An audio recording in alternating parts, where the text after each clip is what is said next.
citizens build or transform organizations to advance solutions to social problems such as poverty, illness, or environmental destruction, human rights abuses, and corruption in order to make life better for many people.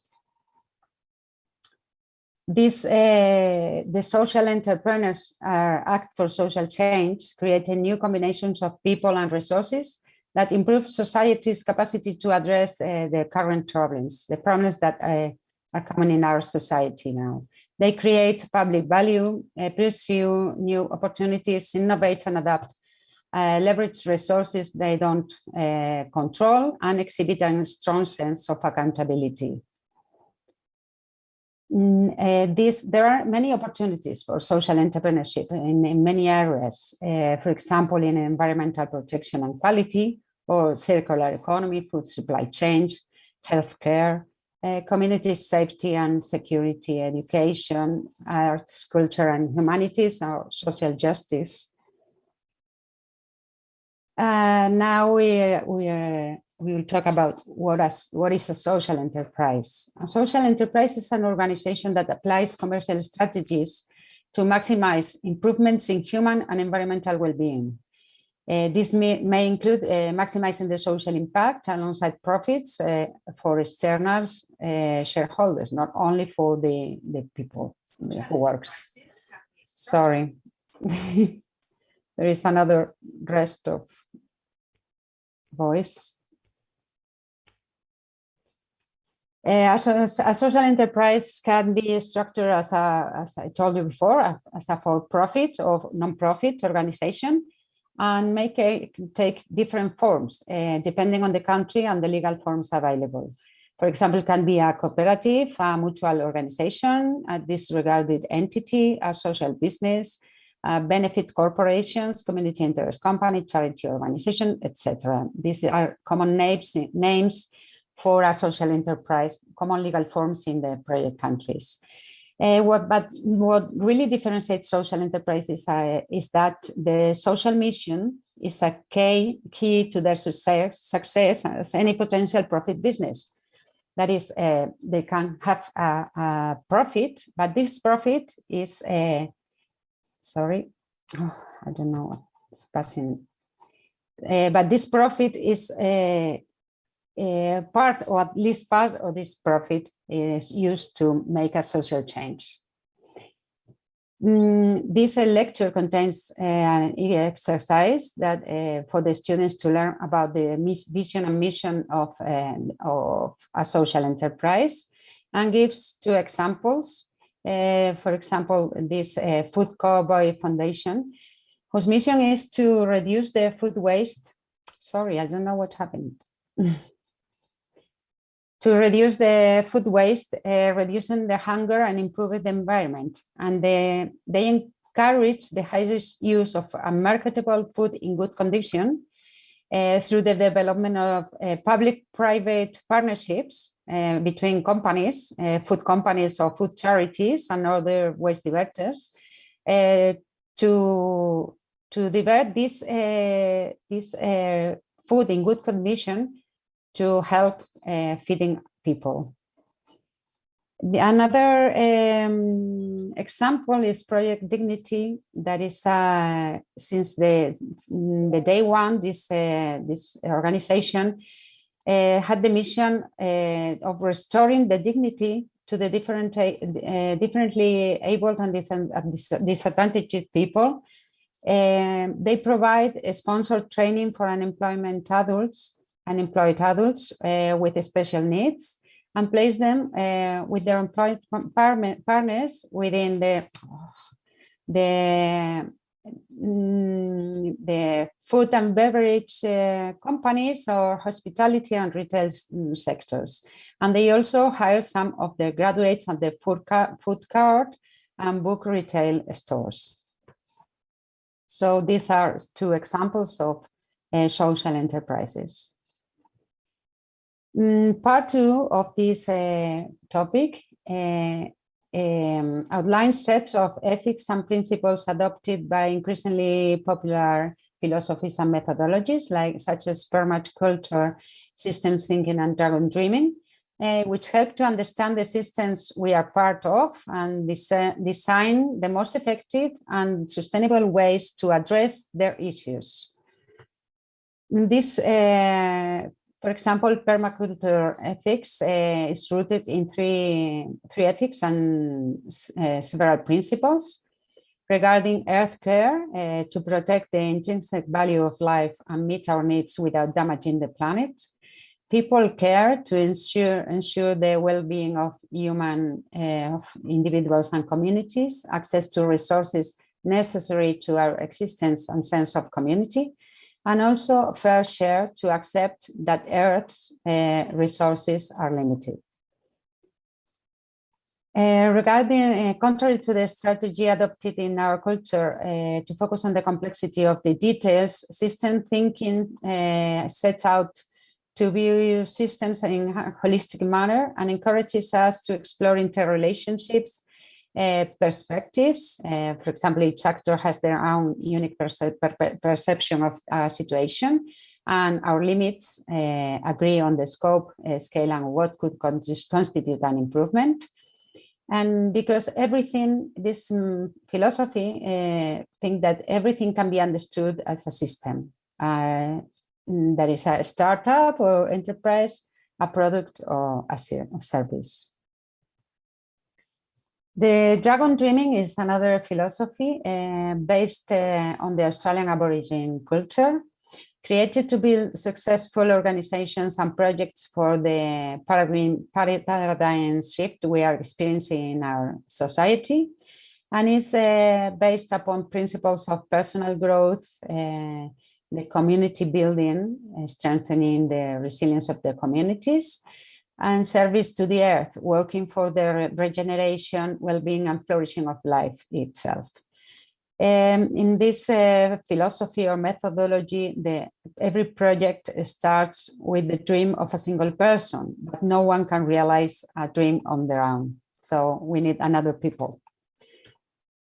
The part 3 of this topic is a group work, a guided learning, and the objective is to learn how to apply those ethics and principles of these theories to the development of a social enterprise. This activity is carried out in groups of 4 or 5 people, 4 or 5 students, that will have to develop the task formulated in 6 steps. In this kind of guided learning, the trainer will organize the groups, create an online panel, and the students have to write their answers to the questions of the task, of the different tasks that they find through the guided learning. And they will develop the activities organized in 6 steps that are dream, survey, analyze, design, implement, and maintain, and evaluate. We give students an idea for a business. It's like, this is the example that we give. Imagine that you are very good at making artisan bread, and with some friends, the group, you want to create an enterprise that produces artisan bread, but you would like to apply the principles and values that you have learned in the previous chapter. For example, that is that you want to create your social enterprise. And the following steps will help you to learn how these principles and values can be applied to developing your social enterprise. The first step is dream, that is establish a vision for the future that we want for our company. And there are some other steps that we will go into after this one. Dream is about building awareness and envisioning a future that we want. The businesses that lack a clear vision, people lose sight of the bigger picture, and the plan goes off track, so it can fail. We have to make sure that everyone involved in the project understands and shares the vision. In doing so, it is also easier to convey meaning to the actions, to identify any weak links, and adjust any faulty structures in the system. This first step has a task that consists of looking at these websites of these social enterprises and read about their vision. And we should that should answer these questions. Why does this organization exist? And what is the service that they provide to society? And now the students have to imagine the vision for their artisan bread social enterprise and post it in the panel. This is an example of the one of the activities for of the first step. We also provide some additional tools that the student can use with links, external links, to learn more about it.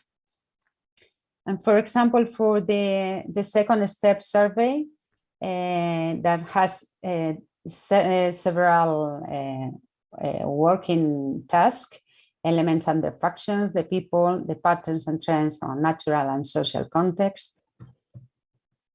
For example, in this, I show you one of the tasks because we don't have time to see all of them. One of the tasks is identify the elements and the functions of your company, of this social enterprise that you are learning to create. And it explains that an element is a component of your business, like for example, a shop, or the store, the office, the people, the materials, the supplies, the marketing, transport, time for delivery, products, etc. After identify the people and the students have to identify 4 elements that you need to create an artisan social enterprise, artisan bread social enterprise, and determine also their potential functions, because, for example, a building where making the bread, how much space do you need? What functions will this building have? For example, to be the place where we cook the bread, where we sell the bread, where we store materials, or different functions for every element. So with this, you will learn how to identify your needs. For example, sorry, there is another, sorry, there is another.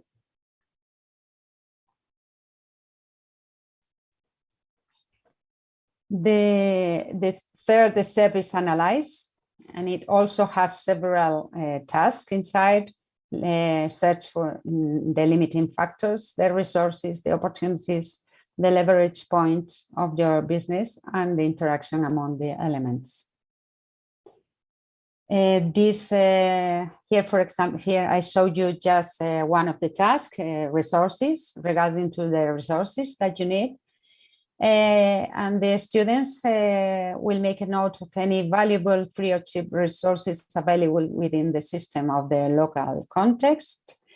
And the tasks consist of making a brief research about the waste of the bread industry.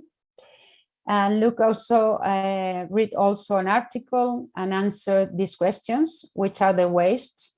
Could this waste be reused, or how could they be avoided? These answers can also help you to better define the mission of your social company or the return to society of your social enterprise. And we give an example here of Kalundor Symbiosis, that is a Danish public-private local partnership. It's like a place where there are a lot of industries, and every industry use the waste as a resource for the waste of other industry as a resource for their own industry. And we invite the students to visit this website to learn more about this project. The fourth step is design your social enterprise. That has several tasks also, like looking at the energy efficiency and flow, the use of biological resources, multiple functions, relative location, diversity, or small and slow solutions. And here, for example, I show you just one of the steps, and the use of biological resources for your social enterprise to think about it. How to maximize the use of biological and physical materials and consider the full life of the product. For example, searching for biodegradable alternatives that can be used as mulch or compost at the end of their first use, or consider only biodegradable packaging instead of plastics or inefficient fuel-dependent materials. And here the task provides an article to read and a question that the students have to answer. What is the key advantage of using paper-based solutions for food packaging? And also another website where students can get information about the use of biodegradable packaging for the food industry. Another step is evaluate, and I show you here how to identify the next steps after your developing all these tasks. Once you have both internal and external feedback from people, you will be able to identify the next steps to take to maintain and improve the process, the design, the impact, and the relationships among people, and to develop specialized products and services. Diverse channels can be used for promotion and feedback, both online and in person. And we need to accept the feedback of the people to our project, because it represents a chance to connect better with your customers. So at the end of all this process, you will need the feedback of people about your project. And finally, as any other, always celebrate with your people, because celebration is vital as it recognizes the efforts put in it and gives the boost to start a new round of the project cycle. The process of creating a social enterprise never really stops, as you learn from experience and react to the changing circumstances. And also you should react to the how the people accept or see your social enterprise. So thank you for your attention. It has been a brief summary of this topic that is very interesting and has a lot of work to do by students. Thank you.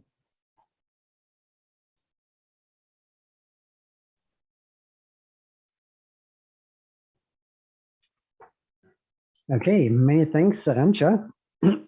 I may continue with giving another insight into our good practice examples. I will just share my screen.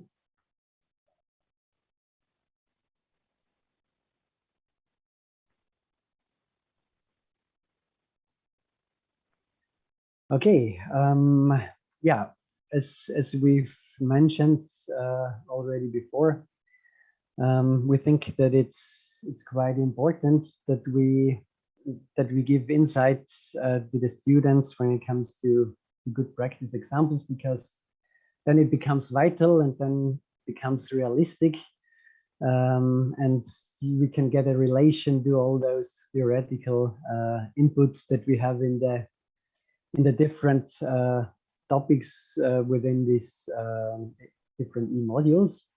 So the idea is here in the second e-module to give an overview over 3 examples.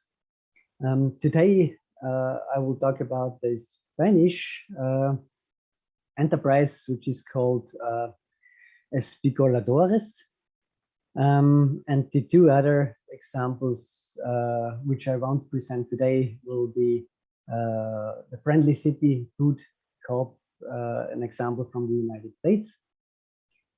This is all about a different type of supermarket, which is also very innovative and very interesting. And another enterprise in Spain, Olecola El Dejar. They're processing olives, but they're not only producing olives, but do different things with the byproduct of olives. Also a very interesting example, as I think. But as I said, today we're talking about Espigoladores. This enterprise is a non-profit organization in Catalonia in Spain. And the name comes from a Catalan word, espigolar, which means gleaner in English. And I myself also had to check what gleaner means in English, and it means to glean means to pick up or to sum up something. And in this case, it is picking up vegetables and picking up fruits which are left on the field when the machine has gone over the field. There are always some fruits left or some vegetables left. On the one hand, and on the other hand, there are also many fruits or vegetables that do not look very beautiful, and they do not look so beautiful that they could be sold in a supermarket.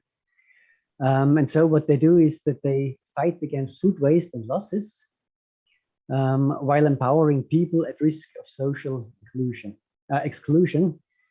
So that means they concentrate on people who might get socially excluded because they have a low income. So they're concentrating on people like that. They were founded in 2014, and they have a network of over 600 volunteers. What do they do in detail, or let's say what are they concentrating on? The first step, they work for 3 social needs. First need is a better food usage. Second one is guaranteeing the right of a healthy diet. And the third one is creating job opportunities for collectives at risk of social exclusion, as I said before already. And what is especially nice, what I think, is that they base everything on the idea of circular economy, aiming to extend products' lifespan, maximizing their use while reducing waste generation.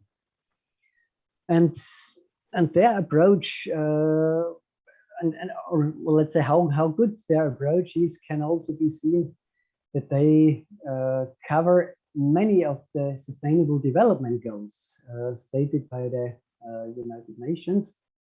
You've probably heard from those SDGs, and then they address at least 6 of them. They address zero hunger, the zero hunger goal. They address good health and well-being, decent work and economic growth, reduced inequalities. They also address responsible consumption and production. And they also, of course, address the sustainable development goal of climate action. So what do they do in detail? In detail, one of the main activities is the gleanings, which means the harvest of fruits and vegetables that are not suitable for the market. They address and include also volunteers, as we've heard before. And they have good agreements with a lot of farmers. We see the number later on.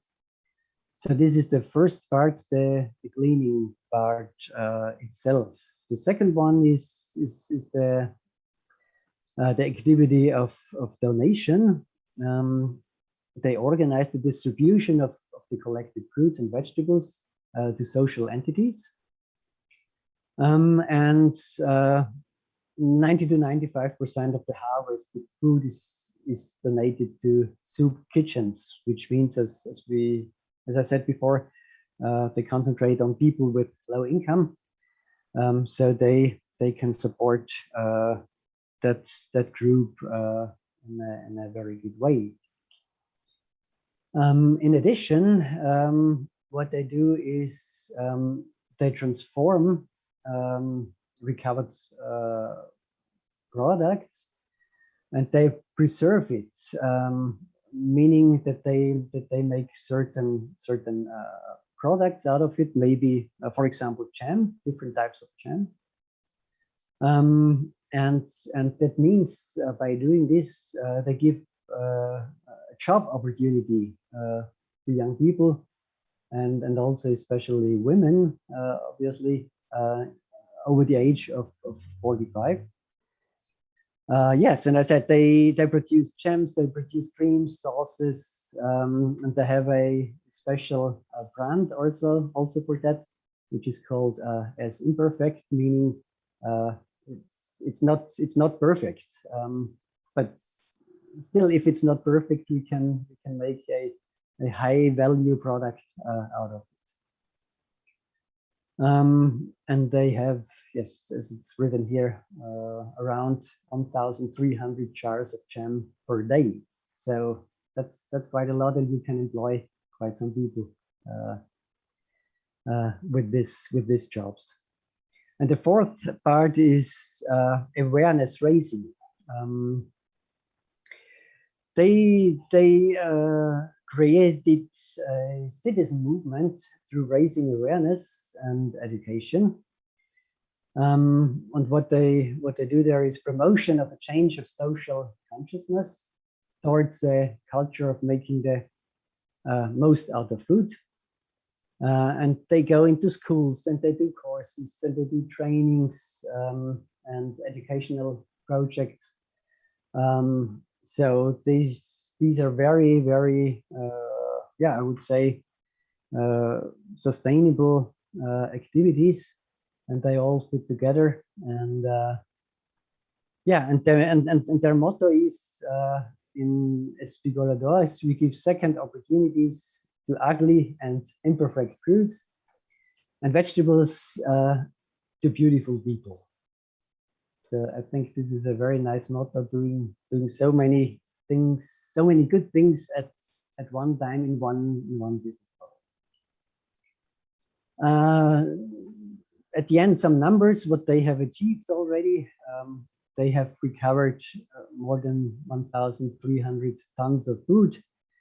They've saved a lot of CO2 in that respect, of course. They've saved millions of liters of water by using those surplus fruits and vegetables. They've served quite some portions of food, which is also an impressive number, I would say. Yeah, coming back to the farmers, they have a network of 115 farmers currently, which is also quite a lot, I think. And also those awareness raising actions, they are also very, very engaged in. Yeah, so what lessons could be learned from such an example? I would say the first lesson that I would have learned is measures for ecological and social sustainability can combine in the circular economy model. So it's not a contradiction, but it can easily be combined. Second lesson may be an ancient practice, because this cleaning has been done for ages, combined with new ideas, maybe when it comes with the awareness raising actions and all those social initiatives that they have, can fulfill requirements also for our times, for the 21st century. So it's not always to invent everything new, but maybe look back what has been done for ages already, and yeah, combine it with new ideas. And the third lesson may be that a large network with different institutions, businesses, social entities, and the agricultural sector allows such a big impact, as we've seen those numbers before. Okay, I think so. For at least for myself, it was a very impressive example, and it makes me more curious about such ideas and such yeah, approaches. For the students who are going to attend this e-course in the future, there will be a few more tasks in this topic to do. They will be asked to find 3 good practice examples in their country or in Europe. Then to choose 1 favorite example and sum up the key facts about this social enterprise, and in a group work to discuss and describe the most fascinating aspects. And then the students will also have the opportunity to talk to their supervisor, tell the person what they found out so far and where they had difficulties. So there will also be a consultation part in this topic. Okay, so that was it from my side, and I give the word to Jerica to give you an insight to another good practice example. Thank you. Thank you very much. Let me just share the screen with all of you. All right, so today I'll be presenting the, just do the slideshow. Is it visible for everyone? Yes. Yes. Okay, perfect. Yes. Okay, so I'm Jerica and I'm coming from Epica Slovenia, which is an NGO and a social enterprise. And today I will be presenting the project that we had in the past, which is called Romani Cafenava, which was also the first Roma restaurant open inside the European Union that was run by the principles of social entrepreneurship. I might be talking about the restaurant in the past, although it still exists, because one of the main goals of establishing the restaurant was that after a couple of years, we handed over to the Roma community who is running the restaurant at the moment. So the restaurant still exists. Okay, so the restaurant, as already mentioned, is a social enterprise. And today we already discussed a little bit about what a social enterprise is. It's actually quite hard to define it because it has so many definitions, and the definition that I entered is a very broad one, and it's focused on the fact that it's a business which is established in order to solve a social problem. But if we look at social entrepreneurship in the US or even among different countries in Europe, we'll find plenty of different definitions which are focused on a bit of different topics. But for example, in Slovenia, one of the main topics is the fact that the profit does go into the development of the company again, so the company can develop either through getting new equipment, either to getting new workforce. So the profits are actually staying in the company and are working for the benefits of the company. And then we were talking, of course, for the last day and a half about the circular economy. And the definition that I picked, because it's the most relevant to the presentation I'm having, is that the circular economy can be seen as a model of production and consumption, which involves sharing, recycling, upcycling, reusing existing materials and products and expanding their life, because we often see the fact that we get things, they stop working, we get rid of them, and their life is over, although it shouldn't be, or it wouldn't have to be like that. I'll tell you a little bit about the social aspects of the restaurant that we run, or we ran in the past, and then I'll give you a little overview of the connection to circular economy to the restaurant, or how we actually implemented some steps of the circular economy into the work of the restaurant, because by itself it's still a restaurant.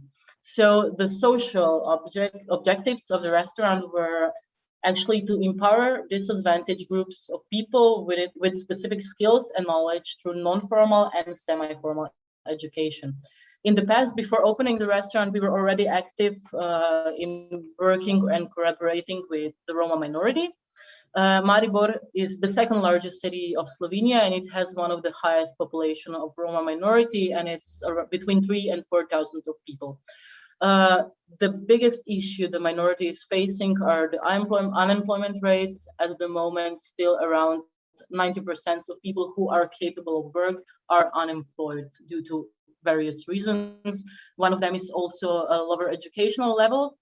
And that's specifically the reason why we've decided to educate them through non and semi-formal education, as formal education is something they don't really want to continue with because many of them are school dropouts. Through the social aspect, we also wanted to increase the employment opportunities for Roma community members, especially for the reason because many of them either don't have a job or had worked 20 years ago, and since then many things have changed in the labor market. So for that reason, this can be a jumping point to actually return to the labor market, gain experience, and then again, if they wish to continue either within the framework of the restaurant or continue somewhere else, because it might be easier for them while they can list the experience they already have. Another important aspect of the social aspect of the restaurant is to encourage Roma minority to preserve their cultural heritage. It's been quite popular among the Roma community to hide their identity because of the discrimination they're facing. And for that reason, many of people would say they're not members of the Roma community. And because we actually find this quite sad, like not feeling good with who you are, we decided to try to convince them to promote their own culture and to actually make the civil society aware of their culture and of their presence in the space they're sharing. Through the project, we also wanted to identify the needs of the Roma community. We knew a lot of those before, and one of the most important things that we've noticed is the fact that there's still a lot of gender inequality within the community itself, and for that reason, we were really strict about employing men and women, although we have like plenty of struggles due to that, but I think we were very successful with that in the end. We also worked on improving relations between the majority population and the Roma community. Once it was announced that this restaurant is getting open in the specific part of the city, there were actually some protests because people would not like to have Roma community members as their neighbors because they had many prejudices which they believed they believe they'll have many problems due to their prejudices. Also, we were focused on strategically oriented profit consumption, which is something that I already mentioned before. So the fact that all the profits go either to improvement of the working processes or to hiring additional staff who could help us with the continuing of the mission of the restaurant. Of course, there was also promotion of anti-discrimination and social inclusion, which is for me still the most important part of the social enterprise as I see it. And also the biggest challenge was to train the members of Roma community to the extent that they could take over the restaurant and run the restaurant by themselves, which is actually happening now. So we are pretty happy with the result. In the second part, I'd like to present how we were somehow related to circular economy. You have to keep in mind that it was 10 years ago, or actually 9 years ago, when many of the directives and the laws that are implemented now were not existing yet. So there were no such things as, I don't know, avoid getting the food on the bicycles, having packages that would be reusable and stuff like that. There was still a lot of plastic and other kind of things. So what we did was we were focused on responsible product purchasing. We were trying to get as many things that was possible through the local farmers, which also made the food supply chains shorter, and then it was easier to actually provide the food with a higher standard of quality than if we would get it otherwise. I think an important part of the restaurant and one of the main characteristics of the restaurant is the fact that everything inside the restaurant was actually old. The whole interior was old. The tables were old. The tablecloths were old. The cups for coffee were old. The plates were old, which made it some kind of authenticity because it looked chaotic, but at the same time it looked cozy and it gave like this homey vibe. So I think people really enjoyed it. I'll show it later in some pictures. So we put a lot of effort to actually get equipment that was second-hand, third-hand, however you want to call it. It would be much easier to go to IKEA, buy the things you would need, actually probably pay less money and have the things that would be like synchronized, but we've decided to go the other way and to promote the fact that the things can be reused. We also wanted to share this idea with the Roma community, who is quite uneducated in this matter. So the whole process was not only to empower the civil society with knowledge, but also to give like additional knowledge on and being environmental friendly, or like to give overview of the circular economy, of what circular economy topics to the Roma community. On the other hand, we would invest a lot more in the new technical equipment, which was high quality, because we also wanted to have the machines that would be suitable to the standards, or actually would exceed the standards, because we wanted to have, for example, I don't know, dishwashers who would use as less water as possible, ovens that wouldn't use as much power as the others. So we were willing to pay much more for the high quality technical equipment. Also, we were taking care of the food waste. There was always like, on the menu, there were always limited opportunities. It wasn't a restaurant where you would come and you would have 20 dishes among which you could pick. But we had, for example, 5 dishes, and people could pick among those because it's not such a big restaurant, and otherwise we would create a lot of food waste, which we definitely didn't want to. Also, we had this practice that if we saw that, okay, within 2 days, something will get spoiled, we would find ways to use it. For example, we would prepare vegetable stocks or sauces or things like that that could be preserved and later on used. One of the things we were that we got a lot of laughter for doing it was the catering style with it. At the time we started the restaurant, it was still like the plastic was all around, so the easiest way would be bring 100 plastic how you call it, plates and 100 plastic spoons and distribute the food, but it would always come with all these heavy dishes, which would of course make it harder, and then the cleaning and everything would take more time, but it was a message we were trying to send through the catering.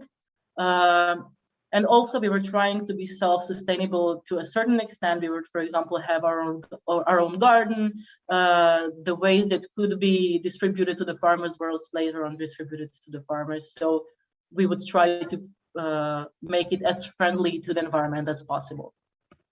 Here are some pictures, so you can see the interior. You can see like each table has different chairs. The tables are different among each other, different tablecloths, different plates, cups, everything was mixed. So yeah, I'll just quickly mention the triple bottom line, because we are a social enterprise and we have implemented some of the topics related to the circular economy, but I think through that we are quite close to the concept of the triple bottom line, which is that companies should commit to measuring their social and environmental impact, and not so much focusing on generating only the profit, which is something that I think it's being really popular right now, and I'm really happy about it. but it still should be more promoted and more accepted within the business world. So the concept can be broken down to 3 P's, which means that we definitely have to consider the people. So to add the social responsibility to the idea we're working on or the business we're handling, planning, so environmental awareness or working in a way that to harm environment as least as possible, and then the finance, which can also then be generated through different kind of things, not only to gather the profit and for the individuals to profit from it. So I would just like to finish with some basic impacts of the profit of the project that we measured. We were talking about impact on the different levels. We can talk about impact on the Roma minority. We can talk about the impact on the community. I'm sorry to see, apparently didn't ended up where it should be. So if we look at the impact on the Roma community, we definitely can talk about the increased skills and knowledge, which makes it easier for them to approach the labor market and results also in increased employment opportunities. We can talk about the preservance of Romani cultural heritage, and we can talk about the establishment of a place where in which they actually can present their own tradition. The restaurant is not only meant as a place where we serve food, but it also had a lot of cultural events such as concerts, exhibitions, and stuff like that. And on the other hand, for the community, we definitely increased the collaboration with the minority and increased the social responsibility of the local community as they got in touch with the Roma community and figure out it's nothing scary and that their food is delicious and that you can go to the Roma restaurant and support the idea, not only the food. We raised awareness on the topic of multiculturalism and also give them a place where they have the opportunity to consume the Romani tradition. So that would be it from my side, and I would give the word to you, Eva. Thank you very much, not only to Jerica, but also to our other 2 presenters, Arancha and Mihail.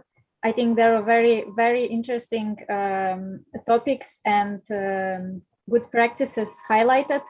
Now I propose we take 4 minutes of a break to stand up, stretch, breathe in fresh air, and then return with our minds still full of those presentations as we will take on the evaluation of the e-module 2. Then the group work will follow. So let's meet up back here at 4:40. And thank you for now.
day, and then $1,000 a day.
It was funny.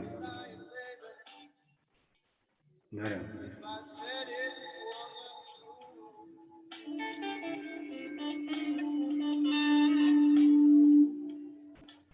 Okay. Can I maybe see some emojis in the chat or on the screen that you are back, that you are ready to move on with our work?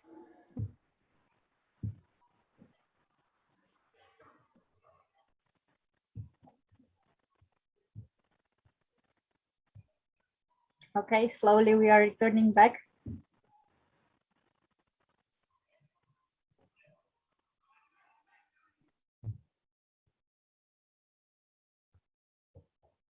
Super. Then I suggest to click on the link that I will share with you in the chat. So it's the evaluation of the e-module 2 topics that you heard and seen today. First, there are some general questions about the e-module 2 in general, as it was presented in the overview at the beginning. And then there are some content-wise questions regarding to the in-depth lectures presentations. Here is the link. And I will give you, let's say, 9 minutes and a good music to finish up these evaluation questions. Then we will move on to the group work projects.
So as yesterday, just keep in mind that those were only the insights of the whole module 2. Yeah.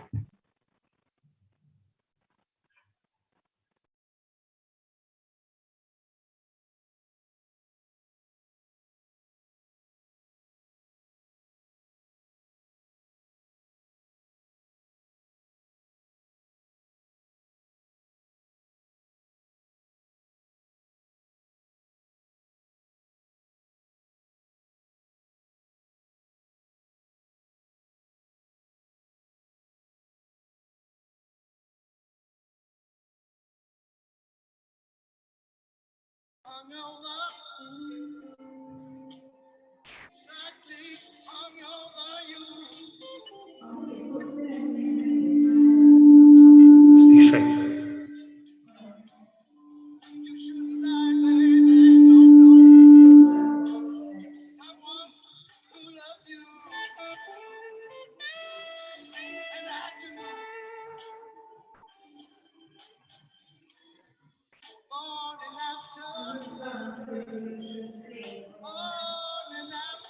Se stringe questo torre usando vedrà un zoom di la pressure screen.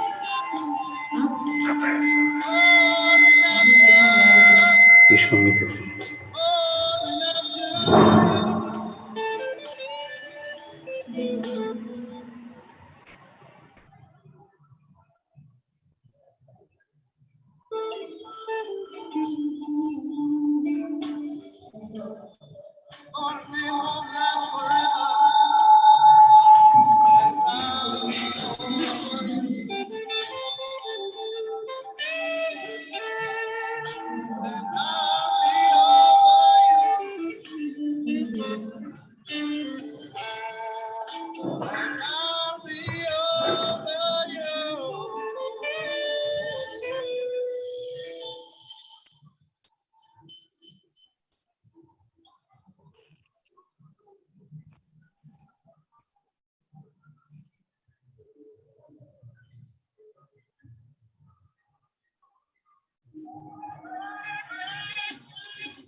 Let's say another 4 minutes for those who are still working on the questionnaire.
Breakout, я пустим глазу. Такой тяжелый.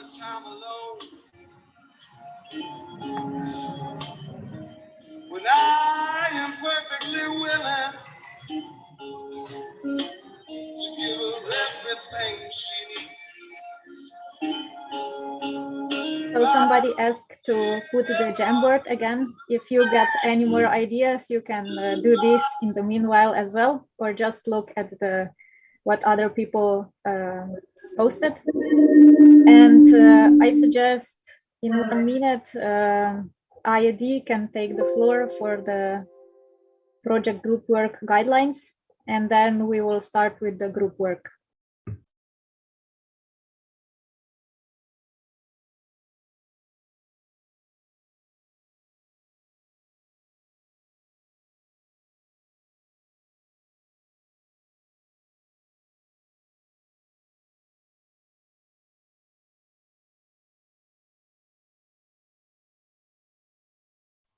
And with the Jamboard, as the first paper sheet is full, you can go on the upper corner to move right to the second or to the third paper.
Anastasia?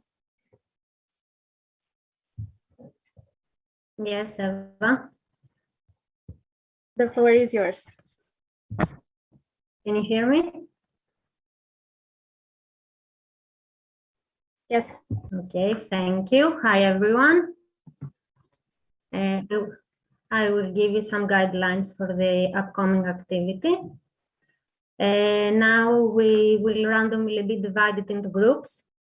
There will be 7 groups, and this will be the room and the group that you will work on today's activity. Basically, it's based on what I asked you to do yesterday. You will be able to talk and record your ideas. And you have 20 minutes, which is more than enough, so take your time. And of course, there will be an instructor to help you and guide you, so feel free to ask questions. So if you don't have any question, I want to wish you good luck and I hope you enjoyed it.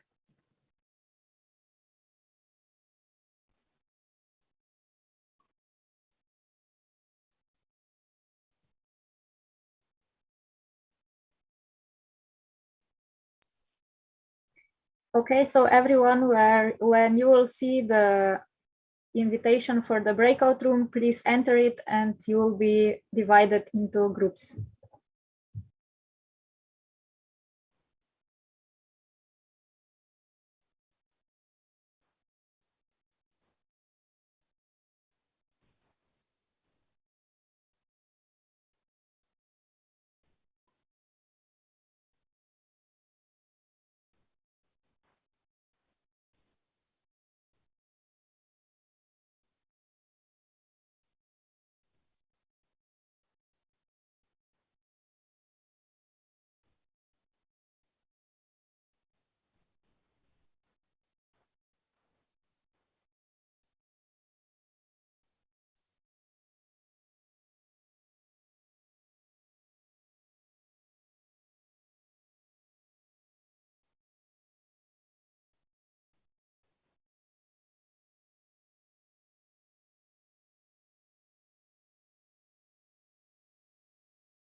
Daria, I have a problem.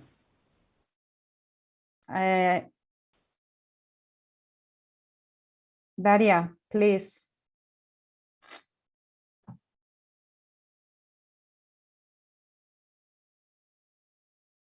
Eva, I have a problem. I went out of the room without voting because we had some problems to communicate. So we haven't voted. Okay, yeah, we didn't have a problem, but we have tied votes. So we will discuss this the first 3 minutes, let's say, of our cooperative mentoring session tomorrow. So Okay. no worries about this. You can also write them into mail with these ideas, maybe to make them easier choice tomorrow. Okay, so later on, I to my group, the Permacultura group, I will send you an email with the, well, you have the ideas. You have to vote the best idea, the idea that you like the best in your room. Okay, so tomorrow we will see the most voted. Okay, so after the session, you can vote. Take a little time to think about it and make a vote. Just vote the one you like the best. And so it's easier to count the number of votes. Okay, we already also had some technical problems with the Padlet. So we haven't also not finished yet, but I will also send out an email to my group, and we could do the voting via email, so that we have a decision what kind of topic we're going to work on tomorrow. Okay, so for the last 3 minutes of this day, I would give word back to Anastasia to just quickly tell us what the next working steps will be for tomorrow. Yes. Can you hear me? Yes. Okay, great. I hope, first of all, you enjoyed it, despite the technical issues. For tomorrow, we'll have the idea that today was voted as the most interesting, according to you. And we will work on a canvas where we will help you, the instructor of your group, to develop it and talk about it. And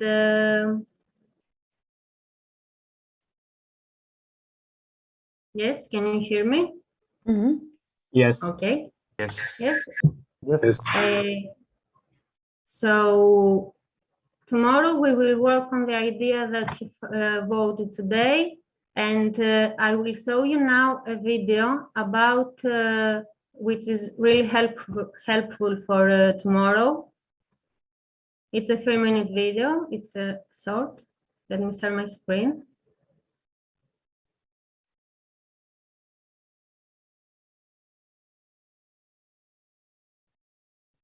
Okay, can you see my screen? Yes. Okay.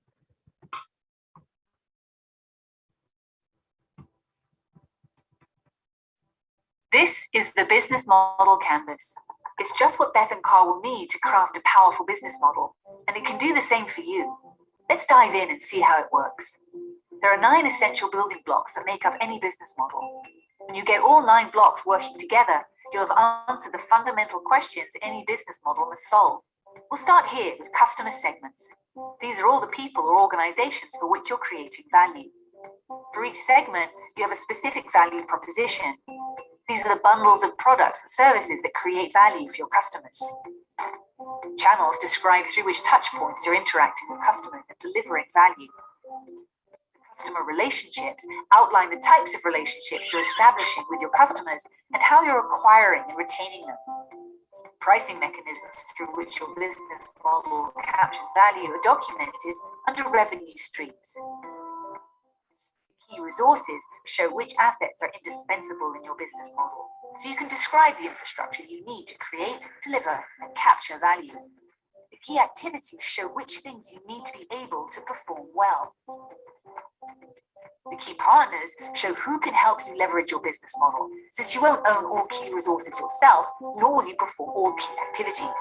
Once you understand your business model's infrastructure, you'll also have an idea of its cost structure. Any business model can be mapped this way, 9 building blocks working to reinforce and strengthen each other. But before you make a model for yourself, it helps to see what a breakthrough business model looks like in action, like this one. Low-cost airlines revolutionized air travel thanks to their disruptive business model. Let's first look at their value proposition. A low-cost airline offers ultra-cheap flights to their main customer segment, budget travelers, by adopting a no-frills policy. And this leads to additional revenue streams, because customers pay for their ticket and additional fees on items like food and drink, priority boarding, and luggage.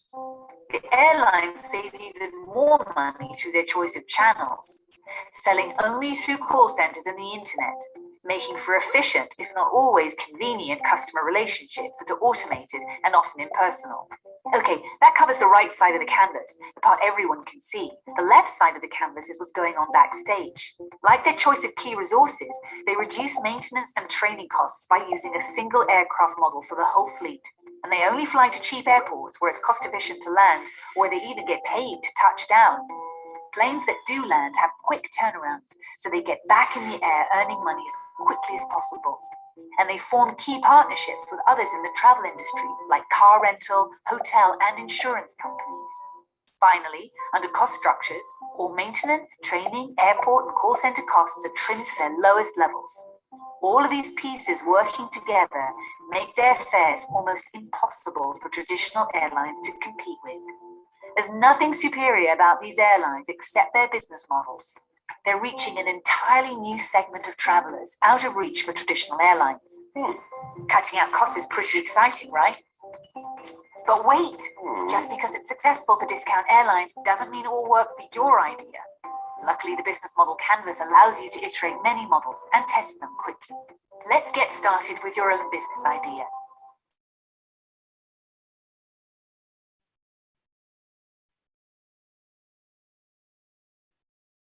Okay, this is the video.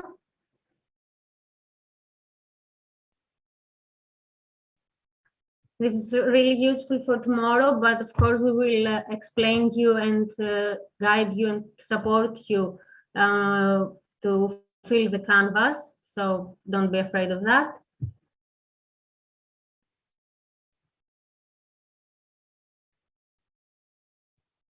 And I believe this is all for today. So thank you all for attending, great ideas. And I really look forward to working today on the actual implementation and the e-module 3 as well presentations. So thank you all and see you tomorrow on the same link, and I will send you the reminder as well. Thank you very much. Bye. Thank you. Bye-bye. Thank you. Goodbye. Thank you. Bye. Bye. Thank you. See you soon. Bye-bye. Thanks.